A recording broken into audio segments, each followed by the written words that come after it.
Bonjour et bienvenue sur ActiveTrade.fr pour cette nouvelle analyse technique et statistique.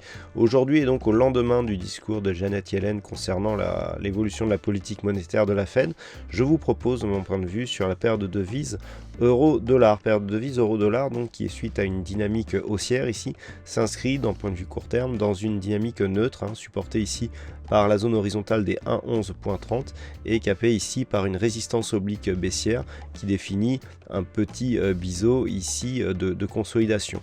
Du point de vue des indicateurs, nous avons une configuration qui soutient ici la dynamique haussière très court terme actuelle et qui vient tester ici la zone intermédiaire des 1,1238 avec un stochastique donc qui est en surachat.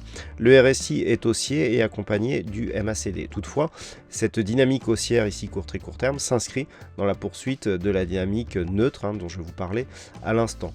Du point de vue donc des signaux, il est évident qu'une rupture ici baissière de cette zone des 1,11.30 validerait un retour ici sur cette zone des 1,0960.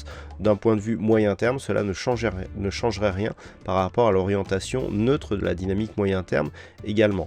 Du point de vue ici de la hausse, si les cours venaient à casser ici cette zone de résistance oblique baissière, il y aurait un petit signal haussier qui pourrait nous ramener dans un premier temps ici sur cette zone de point haut qui se situe à 1,1365, puis éventuellement sur une poursuite du mouvement vers de nouveaux points hauts significatifs. Mais par rapport à la dynamique moyen terme, cela ne changerait pas grand-chose.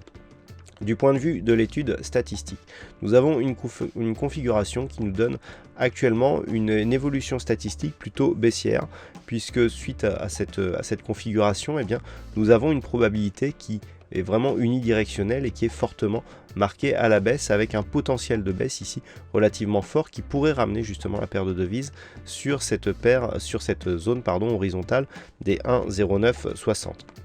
Toutefois, la probabilité d'avoir une telle baisse est assez équilibrée puisque d'après ces statistiques, elle est évaluée à environ 55% de probabilité. Voilà ce que l'on peut dire donc sur cette analyse technique et statistique. Donc les zones à surveiller 1,1130 en cas de poursuite du mouvement baissier. Deuxième zone à surveiller ici dans les prochaines heures, tout simplement cette résistance oblique qui se situe actuellement aux alentours des 1,1260. Voilà, passez de bons trades et à très bientôt sur la chaîne ActiveTrade.fr.